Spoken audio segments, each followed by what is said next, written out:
Thank you for the kind introduction. And yes, the topic today are the ACRM diagnostic criteria for mild TBI. A few disclosures. Disclosures include, first, there's no commercial support for this talk, but a lot of what I do in terms of outside activities are relevant to mild traumatic brain injury. And at the end of this talk, time permitting, I'll present some preliminary study results from Australia from the National Rugby League.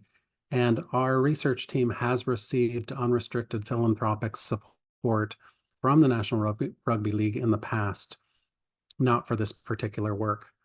And so these are disclosures. Learning objectives. Well, I'm hoping that if you don't know about the criteria, you'll learn about how they came to be. It was a multi-year process involving a lot of people, led by Noah Silverberg, and he did a fantastic job leading this large effort over a long period of time. And I assisted him with that. I'm hoping that you'll be able to appreciate and summarize the differences between the new diagnostic criteria for mild TBI and previously published criteria that you might be very comfortable with, like the WHO task force criteria that have been around for a couple decades now. And I'm hoping that you'll feel reasonably comfortable applying the new diagnostic criteria to an individual patient or to a research subject. This is the article that introduces the criteria, and we can circulate this article with the slides. It's an open access article, and you can log in and download it at your leisure if you don't have it already. I'll tell you the obvious. Traditional injury severity classifications for mild, moderate, and severe traumatic brain injury have to do with things like Glasgow Coma Scale, duration of unconsciousness, and duration of post-traumatic amnesia. Traditionally, mild traumatic brain injuries are defined as not showing certain characteristics, like not showing loss of consciousness greater than 30 minutes, or not having post-traumatic amnesia greater than 24 hours. Here are the new criteria, the article. This is the working group from the ACRM that worked on this for 2 or 3 years. This working group met monthly for a long time, and the working group assembled, sorry, it's not up yet, but assembled an expert panel. I'll show you the expert panel in a minute. And the expert panel then worked collaboratively with this working group to develop the new criteria. The starting point was the 1993 definition of mild TBI that most of you are aware of. Then there have been other definitions over the years. Here are a few of them: ACRM 93, CDC 2003, WHO Task Force 2005, VA/DoD Concussion Support Group, for example. Now, you don't need to see the details on this table, but what you can tell here is that there are some yeses, there are a lot of yeses, there are a few no's, and there's some question marks. And so that's just communicating that these different definitions and diagnostic systems they're certainly not harmonized. There are differences in terms of how you might come to a conclusion as to whether someone's had a mild traumatic brain injury. Here's one example. Difficulty with your thinking or slowed thinking, a subjective symptom. Would that be part of the diagnostic criteria? And you see for some of the definitions or criteria, it's a yes. For some, it's unclear. And for some, it's a no. And here's a cool paper where this research group applied 17 different definitions of mild TBI to a cohort of 12,000 children. And they got wildly different case finding results. So if we just think about, okay, definitions matter or criteria matter, and you can get widely different results in your study or in your clinical practice, depending on the definition or set of criteria that you choose to use.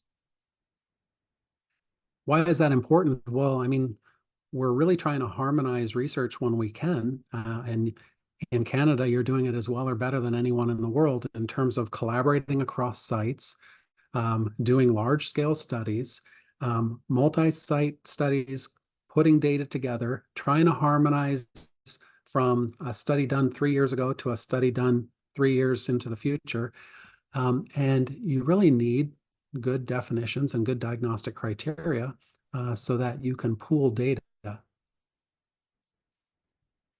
We set out to try to integrate some of the best available evidence that we could muster over the past 30 years to essentially update the definition and diagnostic criteria from 1993. And we really wanted to try to address some of the limitations or concerns relating to other definitions or diagnostic criteria. We wanted a set of criteria that could be used, if possible, across at least most of the lifespan. These criteria are not designed for infants, toddlers, or very young children. That will be a separate effort and a big effort to try to get that right. And we're really not sure, frankly, what is the lower bound of age and development that these criteria can be well applied to. That needs to be worked out. We wanted criteria that could be applied in sports, in civilian settings, and in military settings. And the hope is to improve the quality and consistency of both research and clinical care. So this was the process by which the criteria came to be. We formed an expert panel and we surveyed them, and then we developed the first set of the kind of draft one of the criteria. We got their feedback on it, and then we tried to improve it. And so I'll kind of go through that process a little bit. First, the expert survey.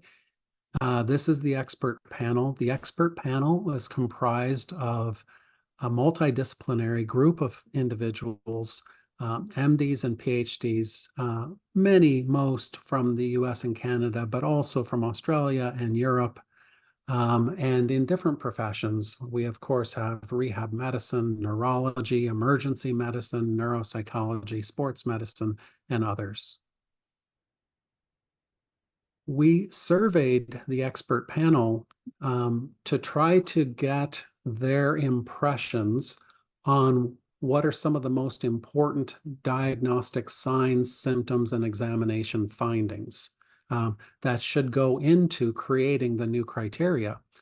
Because for some of them, they're well established, they're traditional, and no problem, everyone would agree they would go in. But for other things, the state of the science and the state of medicine was not clear, crystal clear on whether a certain thing should go into the diagnostic criteria. And we needed guidance from the expert panel on that. So this article, I think, also should be open access and available to you.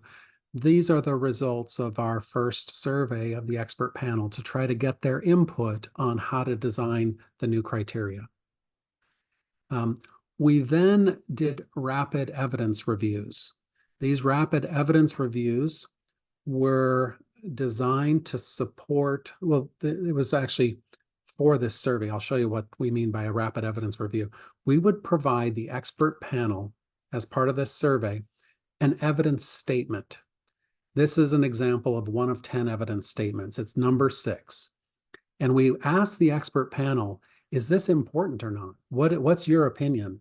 But it wasn't just, here's the question, it's a survey, tell us your opinion. We would also provide them a brief evidence statement to go with the question. So it was a lot of work for the expert panel, because the expert panel had to, 1, use their knowledge and experience and understanding of the literature, 2, read and study our evidence statements, and then 3, answer the survey. And this would be an example of an evidence statement relating to balance, for example. So it's a brief review of the literature, synopsized in a very digestible way for the expert panel and accompanying each of the 10 questions. And then here's an example of how they might rate that question. They might agree without reservations or with minor reservations, or they might disagree. So after we did the survey, we've generated version 1 of the criteria, and we put it out for a vote. We set our a priori Delphi consensus criterion at 80% agreement. And in our first version of the survey, we didn't get there. We were at 76%. We went back and improved it. And then we were at 97% agreement with the diagnostic criteria. But about half of our expert panel had some minor reservations. So we thought, well, let's go back to the drawing board a little bit and try to address some of those reservations and see if we can improve the process. And by the way, that probably took another year to get all this right. So we then created another version, and this time, before taking it finally to the expert panel, we got stakeholder feedback. And we sought stakeholder feedback over the course of a few months, and we had 180 submissions of feedback from stakeholders from around the world, 35 submissions from organizations. And so we took the input from the stakeholders. We thought about whether anything could or should be tweaked in a small way. And then we took it back to the expert panel. And you see, this time when we had version 2.2, we actually had a drop in agreement, but we had fewer with minor reservations. And so version 2.2 is the one we move forward to with publication. As part of this consensus process, we asked the expert panel to just help everyone clarify the use of the word concussion. So and this is the statement that the expert panel agreed to. The diagnostic label concussion may be used interchangeably with mild TBI when neuroimaging is normal or not clinically indicated. Now, you might decide in your own practice that you have an injury that you're not comfortable labeling a concussion, but this is the general guidance that if you have an injury that meets the criteria for mild traumatic brain injury and imaging is normal, or like in a sporting context, imaging is not clinically indicated, you can call that a concussion. It's essentially the same thing. Here are the diagnostic criteria. There are 6 criteria for you to consider, and these are all set out very clearly, we hope, in the paper. You need a plausible mechanism of injury, 1 or more signs. If you have a plausible mechanism of injury and 1 or more clinical signs, and those signs are not better accounted for by a confounder, criterion 6, full stop, you've met criteria. So I'll show you a flow chart of how this works. But one thing you'll notice here that is very different than most sets of diagnostic criteria in the past. We are including clinical and laboratory findings in the criterion. They're woven in. They can be used for clinical or research purposes as part of the diagnostic process if you wish. They're not required. And symptoms are woven into the diagnostic process, whereas some definitions in the past did not include symptoms. It was signs only. So here it is in more detail, the criteria for diagnosing. You only need 1 of these things, so 1 or more. If you have a clinical sign, or you have at least 2 acute symptoms and at least 1 clinical or laboratory finding with your plausible mechanism of injury, and you've ruled out confounding, if you have number 2 there, that's a pathway to diagnosis. That differentiates this set of criteria from most past sets of criteria. There are some definitions that would incorporate this, but most diagnostic criteria don't have a pathway like number 2 here. Neuroimaging is not required by any means. for a diagnosis. But if you do it and there's a trauma-related finding and all other indicators suggest that it hasn't broken threshold to what we have classically considered a moderate TBI, then you can call it a mild TBI with imaging evidence of a structural abnormality. You'll see we have some terminology that we recommend using if you have positive imaging. Here's a flow chart from the article, and you can sort of see that there are these different pathways to diagnosis. In the black box is the diagnosis of mild TBI, and you do need to consider confounding factors as part of that diagnostic process. But there's also a dotted line that takes you to a suspected mild TBI. So we have these criteria that say, if you meet these criteria, yes, you meet the criteria, done. Done as dinner, it's decided. But there's also this category that says, gosh darn it, as a clinician, I think there's a real good chance that this person has had a mild TBI, but they don't clearly meet the criteria, or there's confounding. And so therefore, we've created this category called suspected.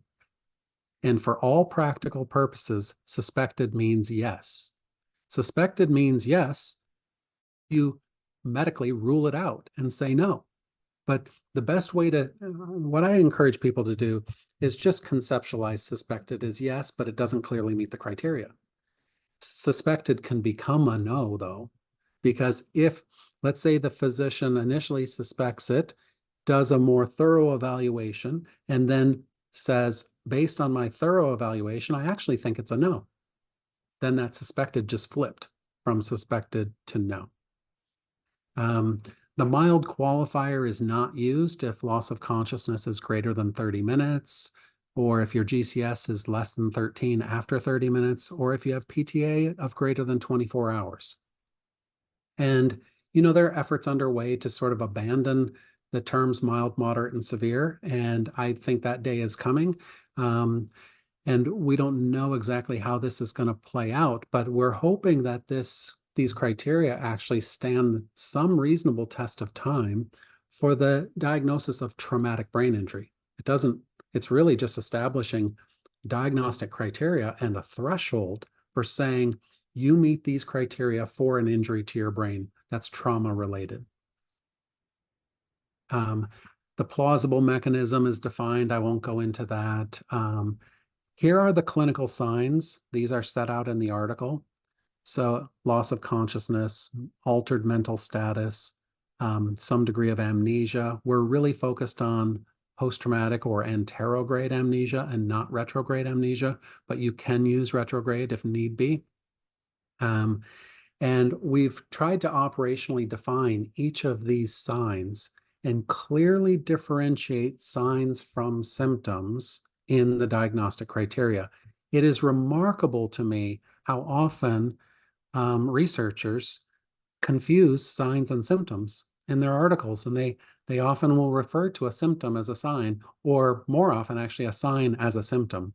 So we're trying to make that crystal clear that a sign is observable, and a symptom is something subjectively reported. So the clinical signs, you can either observe them, you can elicit them in your examination if you're doing an acute examination, or you can determine that the sign was observable.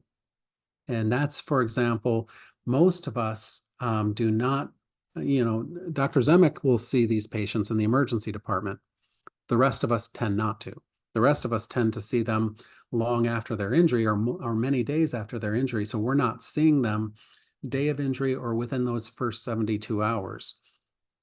These criteria are designed to be used anytime. So there's a few people who have read the criteria and misunderstood, and they thought you can only use the criteria if you do an evaluation within the first 72 hours. That's not correct. You can use these criteria if the injury occurred 5 years ago. If you're trying to document a sign, it doesn't have to be observed. It needs to be observable, though, to be a sign. It's not a subjective symptom. And here are the symptoms. So there are many symptoms that a person can experience following an injury to the brain. And there are more symptoms than what's listed on this page that can be experienced. But these are the specific symptoms. 2 or more of any of these must be present within the first 72 hours and must be attributable to the injury for us to count them as symptoms for the diagnostic criteria.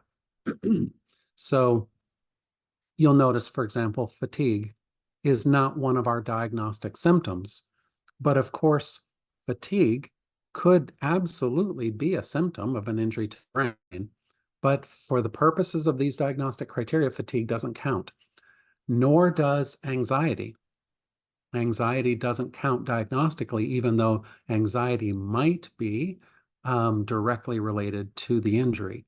And sleep disturbance, we know sleep disturbance is really common following mild traumatic brain injury, but it's not one of the diagnostic symptoms that we've included in the criteria. We've just included these to break threshold for diagnosis. So you have to have 2 or more symptoms. They have to have their onset within 72 hours, and they can't be due to something else. You have to sort of make the determination that the symptoms are there because of the injury to the brain. Excuse me. Now, this is one of the new things in the diagnostic criteria, the examination findings. It's important to know that we have not recommended any specific test or any specific cutoff score in the paper, because this is an evolving area of science and medicine. New tests are coming online, new biomarkers are coming online. We've set forth the idea that the medical and scientific community needs to determine what the tests are and what the biomarkers are, and establish the fundamentals of their reliability, their validity, and their clinical accuracy. And once you've done that, if they're in any of these categories, they can be woven in to the diagnostic criteria. But we didn't say, for example, here's the cutoff score on the SAC that's embedded in the SCAT-5 or SCAT-6 that applies to all people under all circumstances for breaking threshold for defining cognitive impairment on the acute clinical exam. We didn't go that far in the paper of defining cutoff scores. But that work needs to be done. As you'll see in a minute, we're trying to do some of that in the National Rugby League in Australia. Neuroimaging, I've mentioned this already, but it's worth saying again, you don't have to do neuroimaging to use these criteria. In fact, most of the time you won't do neuroimaging to apply these criteria. But if you do neuroimaging and the neuroimaging is positive for a trauma-related abnormality, then we have this qualifier that says the person has neuroimaging evidence of structural intracranial injury. So that's your way of saying what we sometimes would say in the past, the person has had a so-called complicated mild traumatic brain injury. This is the terminology in our criteria for a complicated mild TBI. It would be a mild TBI with neuroimaging evidence of a structural intracranial injury. Not better accounted for. I've mentioned this several times, but it's just really important that you consider alternative explanations for signs and symptoms when you're doing your evaluation for research or clinical practice. Again, there's the flow chart. Now, a little more on the suspected mild TBI, because this has been a little confusing for some people when they've thought through the article or when they've heard one of our lectures. But basically, again, you have to have a plausible mechanism of injury and at least one of these criteria. So let's say you get a blow to the head and you have 2 symptoms, but you don't have any signs. So, but you don't have an explanation for those 2 symptoms, there's no obvious confounding factor. Well, that breaks threshold for a suspected mild TBI, and suspected mild TBI is a mild TBI until established otherwise. It just doesn't fully meet the criteria that we've set out for a mild TBI. It happens to meet the criteria for suspected. You can have, what if the person has no identifiable sign and they say they're asymptomatic? Like they're saying, Doc, I'm not experiencing any symptoms, yet you're doing your examination and you say, man, plausible mechanism, and you seem off. Your balance is off. You don't seem right to me. You can actually diagnose a suspected mild TBI clinically when the person says they have no symptoms, and you cannot elicit a sign. So that would be that second bullet. And then there are times when you're doing your evaluation where you've got confounding or you're just not sure. You're thinking, this is not black and white. Often these injuries are just clear as a bell. They're so easy. It takes you seconds to diagnose. And other times you're really kind of scratching your head thinking, I'm not sure, for various reasons, whether you've had one. So then you can, if they meet any of these criteria, you can say suspected. It reflects the reality, as Dr. Letty has said a couple times in lectures and in question answer periods.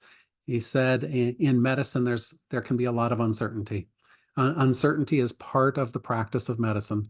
Things are often not black and white, and doctors are accustomed to that. They're accustomed to using clinical judgment and having these ideas that I'm pretty sure you have A.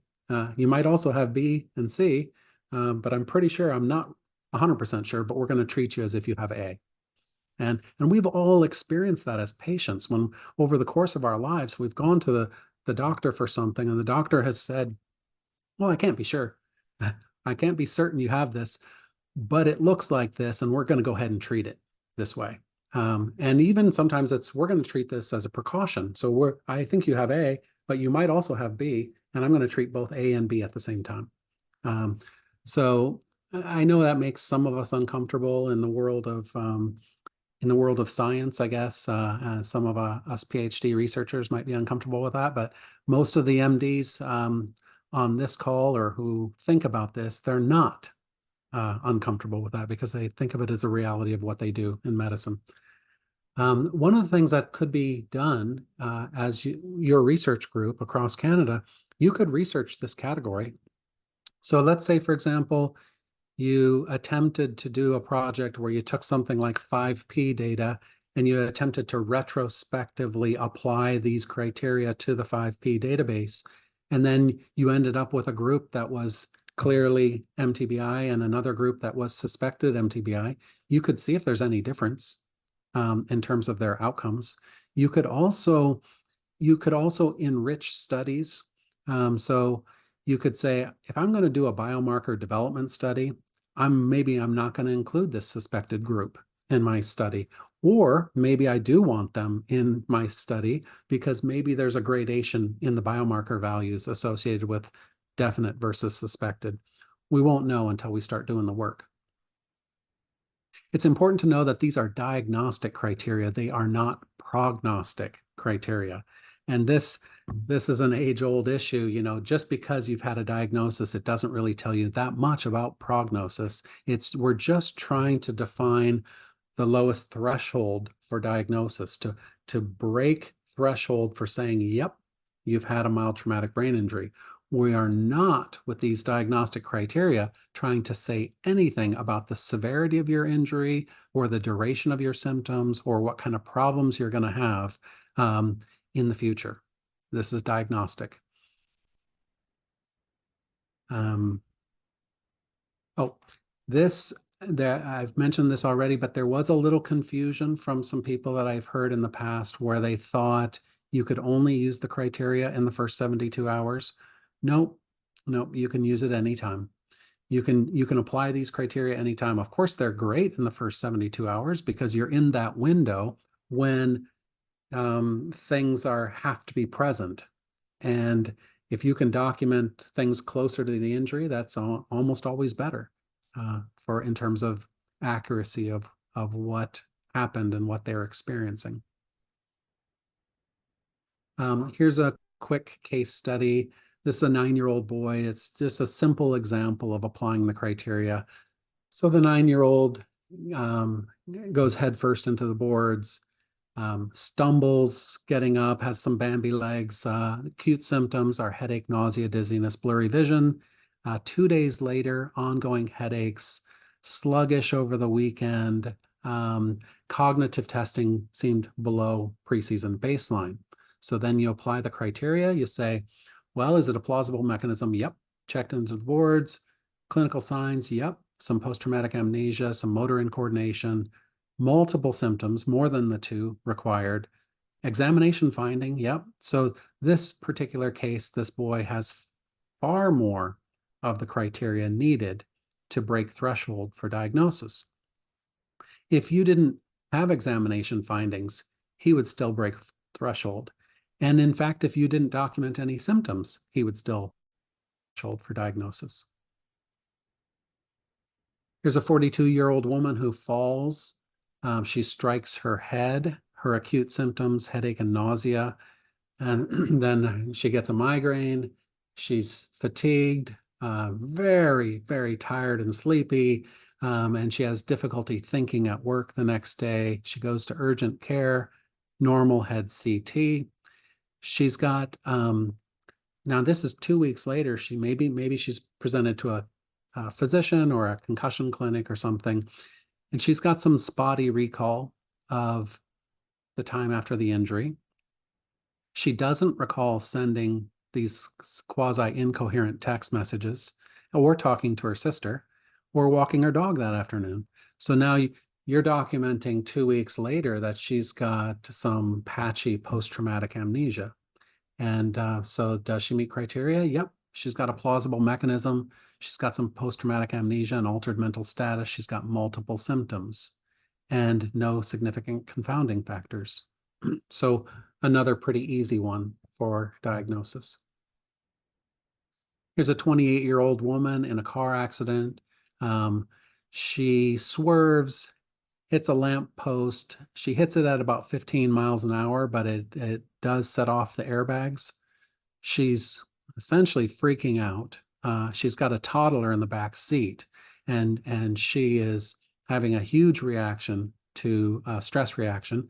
She's trying to get out and get to that toddler. Her airbag had deployed. She's confused from that, and she's jerking on her seatbelt.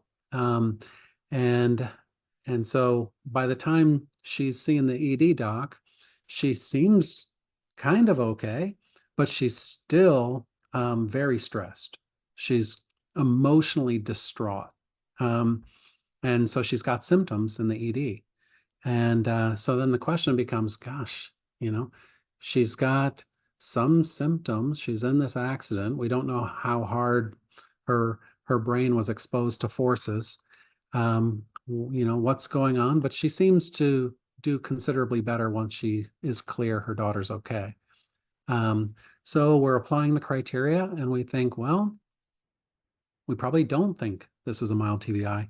You could debate it if you wanted to. In this case, we're sort of leaning toward no. Someone might think, maybe I'll say suspected, but our attempt to kind of create this simple example is we're saying, she sort of had signs, and she did have symptoms, but we think that the confounding was so great that it either would put her in the suspected category or the no category. So where are we now? Well, we were pushing hard on the new diagnostic criteria right at the same time the concussion and sport group was pushing hard on all of their systematic reviews. We were a little out of sequence. So we didn't have these diagnostic criteria completely buttoned down and published in advance of the consensus meeting, but the consensus group did consider the criteria. And the consensus group essentially decided, no, we're not ready to adopt these criteria in whole into our consensus statement. A group of us put out an editorial on this, and the consensus group did adopt a conceptual definition of concussion, but not diagnostic criteria. So if you were to read the consensus statement, there are no diagnostic criteria for concussion in the consensus statement, but there is a conceptual definition. And I call this a call to action. We need to do enough research between now and the next consensus meeting to, to persuade or not persuade the consensus group to adopt in whole or in part however these diagnostic criteria hold up in the future under careful scrutiny and clinical practice and research. So a lot of work is needed, and I think you all in Canada can do a lot of interesting work in this space if you want to. And you can do prospective studies and you can do retrospective studies on these criteria. Here's an example of us trying to do a retrospective study. So, we wanted to know, could we apply these new criteria to medically diagnosed concussions in professional rugby league? So we had a database from the National Rugby League of ultra acute assessment data from the team docs. So in rugby, as you know, if a person gets a head injury, they can get pulled off and medically evaluated on the sideline and undergo a head injury assessment. And if there's suspicion of concussion, they are not returned to play.